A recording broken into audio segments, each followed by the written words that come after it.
శ్రీ అరుణాచలేశ్వరాయ నమః. గ్రంథం పేరు కపాలమోక్షం. ఒక ఆత్మయోగి ఆత్మకథ. గ్రంథ రచయిత పరమహంస. అధ్యాయం 100, 11వ భాగం. శమంతకమణి మీద నా శాస్త్రీయ పరిశోధన.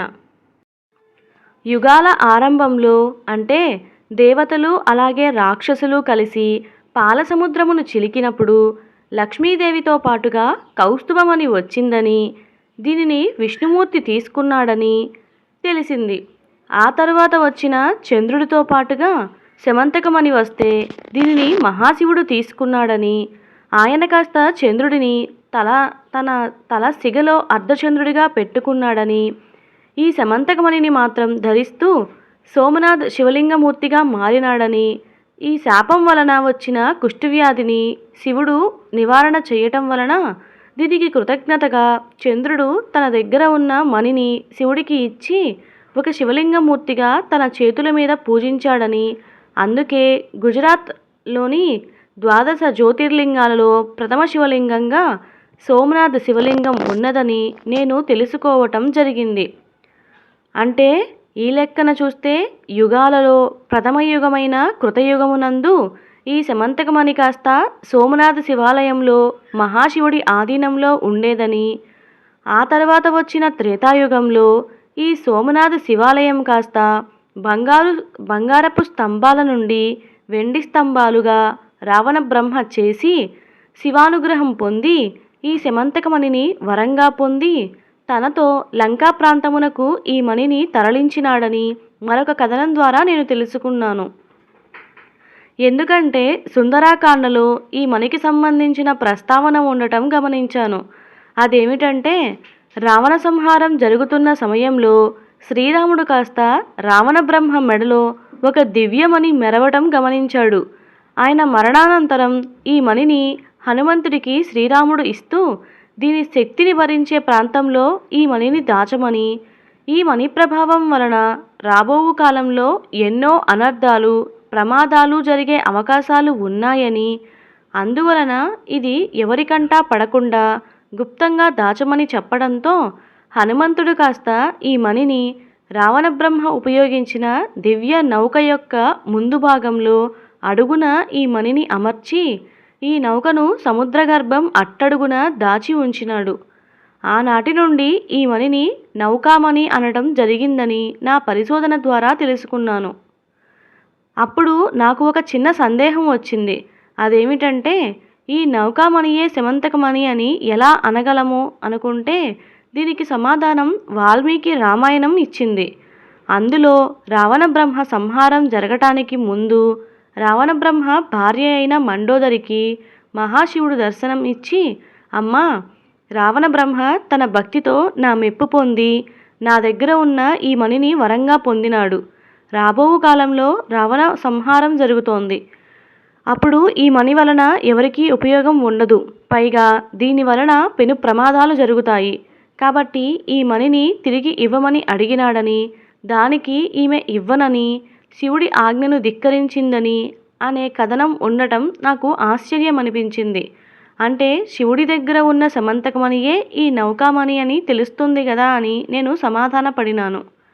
అంటే కృతయుగంలో ఈ మణి కాస్త సోమనాథ శివలింగంలో ఉంటే, ఆ తరువాత వచ్చిన త్రేతాయుగంలో ఈ మణి కాస్త నౌకలో ఉంది కాబట్టి నౌకామణి అయ్యిందని నాకు గ్రహించడానికి అట్టే సమయం పట్టలేదు.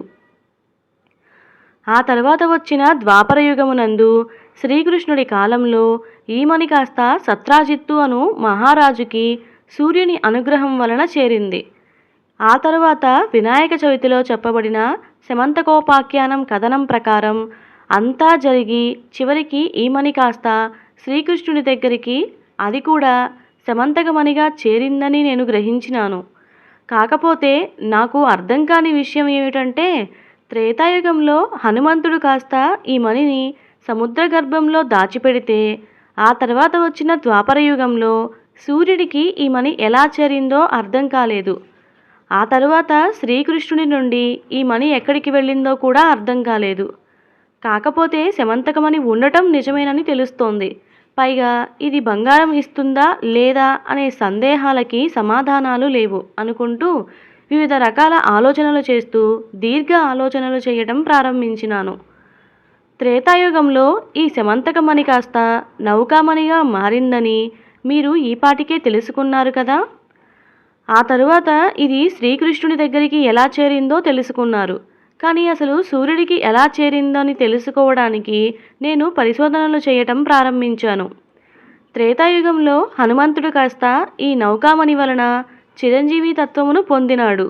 దానితో ఈయన ఈ మణికి కాపలా కాస్తున్నాడు. ఒకానొక సమయంలో తనకి సకల విద్యలు నేర్పించిన సూర్య భగవానునికి తన గురుదక్షిణగా ఈ నౌకామణిని ఆయనకి ఇస్తూ హనుమంతుడు కాస్త రామనామ తపోధ్యానం కోసం హిమాలయాలకు వెళ్ళిపోవటం జరిగింది.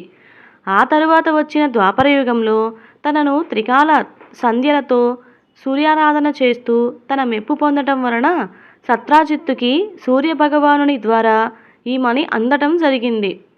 ఈయన నుండి చివరికి శ్రీకృష్ణుడికి ఈ మణి చేరిందని మనకి వినాయక చవితి కథలో వచ్చే శమంతకోపాఖ్యానం ద్వారా తెలుస్తుంది. ఆ తరువాత శ్రీకృష్ణుడి నిర్యాణ సమయంలో ఈ మణిని తిరిగి సోమనాథ దేవాలయంలో ప్రతిష్ఠించాడు. ఎలా అంటే మధురా ప్రాంతం నుంచి ద్వారకా నగరమునకు వచ్చినాడు. పైగా ఈయన ప్రభాస తీర్థం వద్ద నిత్య సూర్యారాధన చేసినాడని తెలుస్తోంది. పైగా ఈయన కాస్త సోమనాథ దేవాలయానికి ఉన్న వెండి స్తంభాలు తొలగించి సీసపు స్తంభాలతో ఈ దేవాలయం కట్టించినాడని, మరికొందరు గంధపు స్తంభాలతో ఈ దేవాలయమును కట్టించినారని చెప్పడం జరుగుతోంది. నిజానికి ఈ దేవాలయంలో ఇప్పటికీ ఉన్న 56 స్తంభాలలో 2 సీసపు స్తంభాలు ఉన్నాయి. మిగిలిన 54 స్తంభాలు రాతితో ఉండటం మనం గమనించవచ్చును. నిజంగానే ఈ మణి కాస్త ప్రతిరోజు బంగారం ఇచ్చేదా అని విచారణ చేస్తే ఈ విశ్వసృష్టిలో స్వయంగా 2 మణులు మాత్రమే బంగారమును ఇవ్వగలవు. అదియే పరుసవేది మణి, అలాగే శమంతకమణి. పరుసవేది మణి అయితే ఏదైనా లోహమును బంగారంగా మారిస్తే, శమంతకమణి మాత్రమే పాదరసమును బంగారంగా మారుస్తుంది అని తెలుసుకున్నాను. ఇది ఎలా సాధ్యం అని విచారణ చేస్తే ఈ మణులు కేవలం ఒక పదార్థమును మరొక పదార్థముగా మార్చి ఇస్తున్నాయని, వీటికి లోహాలు లేదా పాదరసం ఇవ్వకపోతే ఇవి కాస్త బంగారమును ఇవ్వలేవు. దీనినే సైన్స్లో ఆల్కెమీ అంటారు. ఒక పదార్థమును మరొక పదార్థముగా మార్చడాన్ని ఆల్కెమీ అంటారు. ఒక ఐసోటోప్ను తగ్గించటం లేదా పెంచటం వలన ఆ పదార్థం కాస్త మరొక పదార్థంగా మారిపోతుంది. అంతెందుకు, పాదరస ఐసోటోపు 234 కాస్త ఐసోటోప్ 235గా మారిస్తే అది కాస్త బంగారంగా మారిపోవడం మన శాస్త్రవేత్తలు తమ ప్రయోగశాల యందు కృత్రిమ బంగారం తయారు చేసి నిరూపించినారు కదా. పూర్విక మహర్షులు ఈ విధి విధానమునే రసవిద్యగా చెప్పడం జరిగింది. యోగి వేమన, సీనారే స్వామి, భక్తరామప్ప ఇలాంటి వారందరూ కూడా ఈ రసవిద్యా జ్ఞానమును పొందిన రసవిద్యా సిద్ధపురుషులు. ఈ లెక్కన చూస్తే శమంతకమణి అనేది బంగారం ఇవ్వటం జరుగుతుంది కదా. అది కూడా సూర్యరశ్మి సమయంలో ఇది కాస్త పాదరసమును బంగారంగా మార్చి ఇస్తుంది. అంతెందుకు, ఈ మణి ప్రభావం వలన అప్పటికే పొందిన 1000 టన్నుల బంగారమును శ్రీకృష్ణుడు తన నిర్యాణ సమయంలో బలరాముడికి ఇస్తూ దీనిని దేనికైనా వినియోగించమని చెబితే ఆయన కాస్త విశ్వకర్మను పిలిపించి 108 వైష్ణవ దేవాలయ నిర్మాణాలకి ఈ బంగారమును ఉపయోగించినాడని చెప్పడం జరిగింది కదా.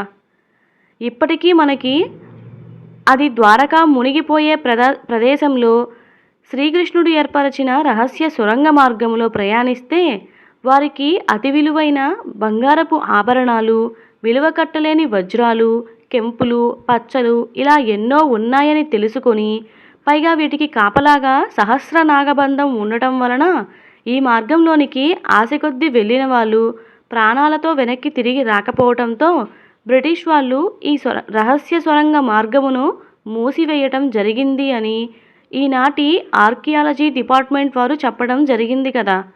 ఈ లెక్కన చూస్తే శమంతకమణికి బంగారం ఇచ్చే గుణం ఉందని తెలుస్తోంది. ఇక ప్రస్తుత విషయానికి వస్తే ద్వాపరయుగంలో ఈ మణి కాస్త తిరిగి సోమనాథ్కి చేరిందని తెలుస్తోంది. మరి ప్రస్తుత కలియుగంలో ఇది ఎక్కడ ఉన్నది అనే సందేహంతో నేను కాస్త దీని మీద లోతుగా పరిశోధన చేయటం జరిగింది. ఎందుకంటే ప్రస్తుతం ఉన్న సోమనాథ్ ఆలయంలో ఈ మణి ఉన్న దాఖలాలు లేవు కదా. దానితో సోమనాథ్ దేవాలయ చరిత్రకి సంబంధించిన పుస్తక గ్రంథాలు తిరగవేయటం ప్రారంభించినాను. ఈ దేవాలయం కాస్త 7 సార్లు ధ్వంసమై తిరిగి 7 సార్లు కట్టబడిందని నా పరిశోధనలో తెలుసుకున్నాను. ఈ విధ్వంసకాండ ఔరంగజేబుతో మొదలై ఘోరీతో అంతమైంది. ఈ ఘోరీ దగ్గర నుండి రాజపుతులు ఈ మణిని సొంతం చేసుకున్నారు. వీళ్ళలో చివరి రాజపుత్ రాజ్మాన్ సింగ్, ఈయన శ్రీకృష్ణ భక్తుడు. మధురా క్షేత్రంలో 7 అంతస్తుల బృందావన దేవాలయం నిర్మించినాడు. ఈయనకి సంతానం లేదు. దానితో ఈయన అన్నగారి కుమారుడైన జగత్ సింగ్ను దత్తత తీసుకొని తన అధికారములతో పాటుగా ఈ మణిని సంరక్షణ బాధ్యతను ఈయనకి ఇచ్చాడు. ఈయన హనుమాన్ చాలీసా రచించిన గోస్వామి తులసీదాసుకి పరమ శిష్యుడు కావటం విశేషం. ఒకానొక సమయంలో ఈయనకి గురుదక్షిణగా ఈ జగత్ సింగ్ తన దగ్గర ఉన్న వంశపారపర్యంగా వస్తున్న శమంతకమణిని ఇవ్వటం జరిగింది. దానితో చివరికి ఈ మణి కాస్త తులసీదాస్కి చేరింది. అప్పటికే ఈయనకి అన్నింటి యందు శ్మశాన వైరాగ్యం ఉండటం వలన ఈ మణి మీద ఆయనకి అంతగా ఆశపడలేదు, శ్రద్ధ పెట్టలేదు. కాకపోతే భద్రంగా దాస్తూ ఉంచినాడు. ఒకానొక సమయంలో ఈయనకి శ్రీరామ సాక్షాత్కారం పొందాలని విపరీతమైన ఆకాంక్ష మొదలైంది. దానితో తనకి ఈ సాక్షాత్కారం పొందాలంటే హనుమంతుడి అనుగ్రహం పొందాలని తెలుసుకున్నాడు. దీనికోసం ఈయన కాస్త తులసీ రామాయణం రచించి ప్రచారం చేస్తూ ఉండేవాడు. ఈ ప్రచార సమయంలో ఒక వృద్ధుడు అందరికన్నా ముందుగా వచ్చి అందరికన్నా చివరిగా వెళ్ళటం ఈయన గమనించాడు. ఎందుకంటే శ్రీరామనామ సంకీర్తన లేదా రామాయణ కథనం జరుగుతున్న సమయాలలో హనుమంతుడు ఇలా వృద్ధుడి రూపంలో వచ్చి వీటిని వింటాడని ఈయనకి తెలుసు. బహుశా ఈ వృద్ధుడే హనుమంతుల వారైతే అనే ఆలోచన వచ్చి రాగానే తులసీదాసు ఒకరోజు ఈ వృద్ధుడి వెంట రహస్యంగా వెంబడించినాడు. కాశీలో ఉన్న ప్రస్తుతం ఉన్న హనుమాన్ ఘాట్ దగ్గరికి రాగానే తులసీదాస్ వెంటనే ఏం జరిగితే అది జరుగుతుందని ఈ వృద్ధుడి కాళ్ళ మీద పడగానే ఆ వృద్ధుడు కాస్త, స్వామి, మీలాంటి పెద్దలు నాలాంటి కుష్ఠువ్యాధి ఉన్నవారి కాళ్ళ మీద పడవచ్చునా? నిత్య రామనామమును పలికే పెదవులు, రామపాదాలు చూసే కళ్ళు, రామ పూజలు చేసే చేతులు, రామార్చన ఉపయోగించే కాళ్లతో దేహమంతా రామమయంగా చేసుకున్న మీలాంటి రామభక్తులు నా బోటి వృద్ధుల కాళ్ళ మీద పడవచ్చునా అనగానే తులసీదాసు ఏమాత్రం ఆలోచించకుండా, స్వామి, మీరు వృద్ధులుగా కనిపించే చిరంజీవి తత్వమును పొందిన హనుమస్వామి అని ఈనాడే తెలుసుకున్నాను. మీ వలన నాకు రామసాక్షాత్కారం కలిగేదాకా నేను మీ పాదాలు వదిలిపెట్టను అన్నాడు. దానితో ఈ వృద్ధుడు కాస్త నిజస్వరూపంగా హనుమంతుడిగా దర్శనమిస్తూ, నాయనా, నీ రామభక్తికి మెచ్చాను. నీ రామాయణం వింటే ఆనాటి దృశ్యాలు నా కళ్ళ ముందు సజీవ దృశ్యాలుగా కనిపించినాయి.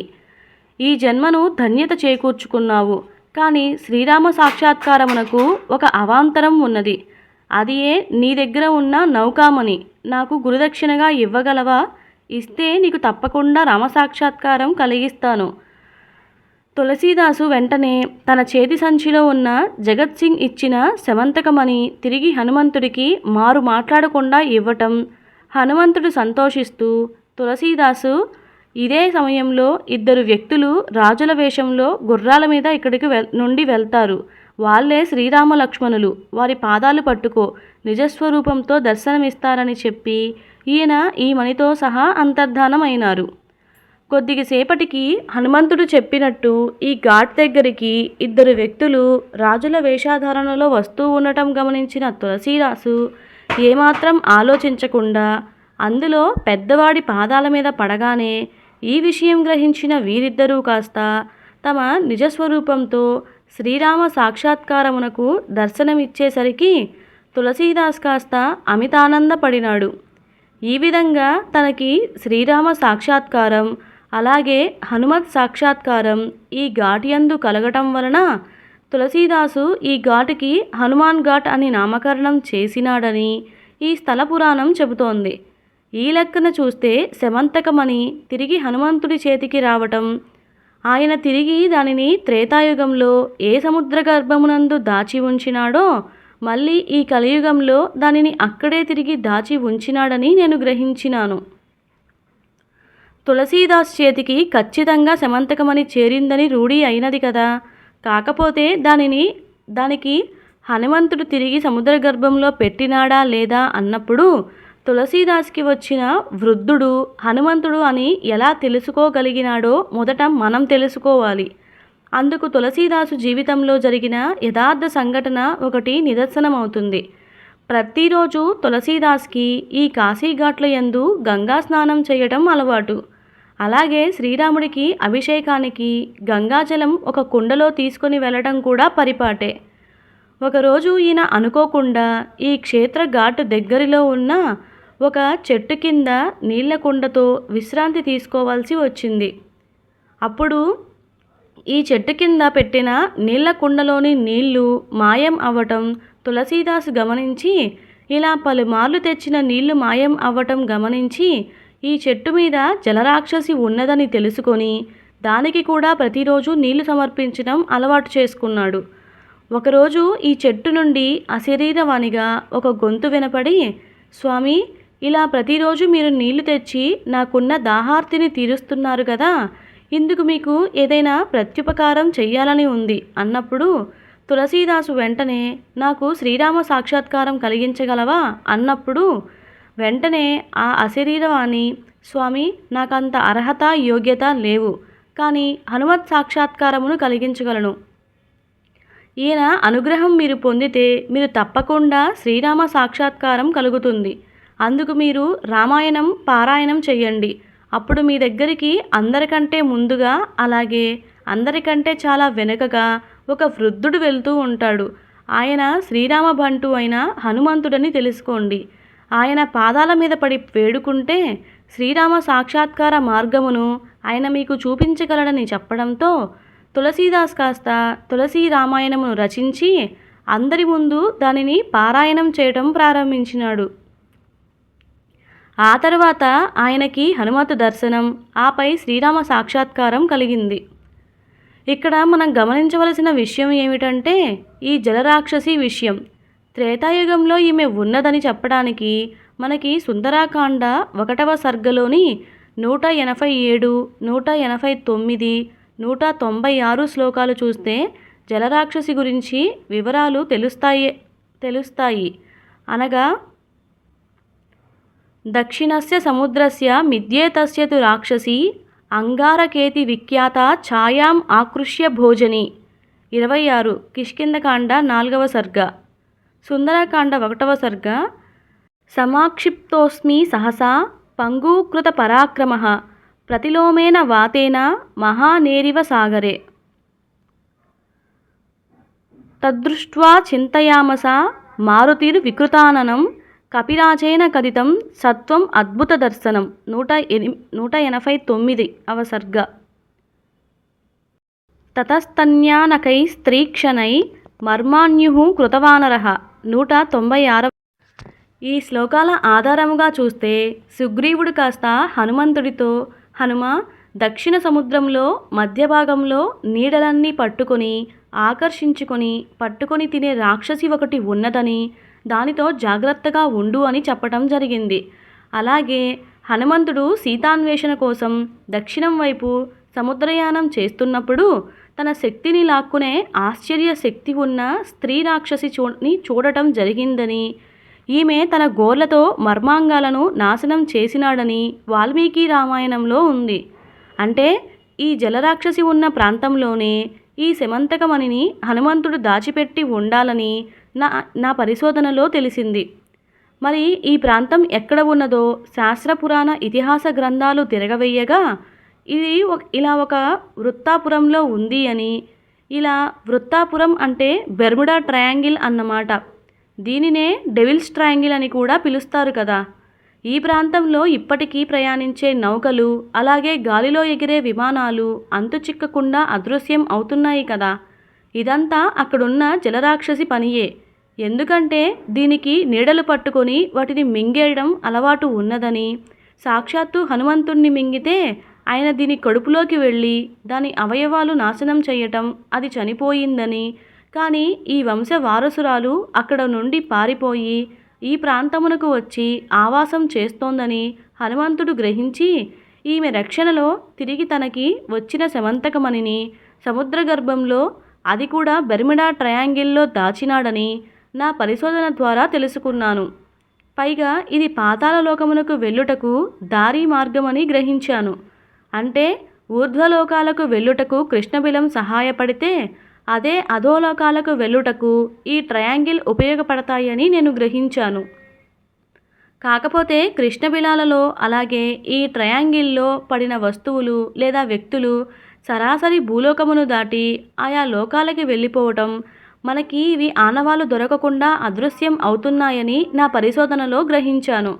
అంటే ఈ లెక్కన చూస్తే కలియుగంలో సోమనాథ శివలింగం నుండి తిరిగి సముద్ర గర్భమునకు, అదే బెర్ముడా ట్రయాంగిల్కి శమంతకమణి చేరింది అని, ఇది పాతాళలోకంలో ఉండటం వలన సూర్యరశ్మి లభించకపోవటం వలన ఈ మణి కాస్త బంగారం ఇవ్వలేకపోతుందని, అలాగే శమంతకమణిని కళ్ళారా చూసే యోగం లేదని, దానితో బంగారం తయారు చేసినవాడు ఎలా అయితే బైరాగి అవుతాడో అలాగే ఇలాంటి మనుల మీద ప్రయోగాలు చేసినవాడు మణివేదాంతి అవ్వక తప్పదని నాకు అర్థమై మౌనం వహించాను.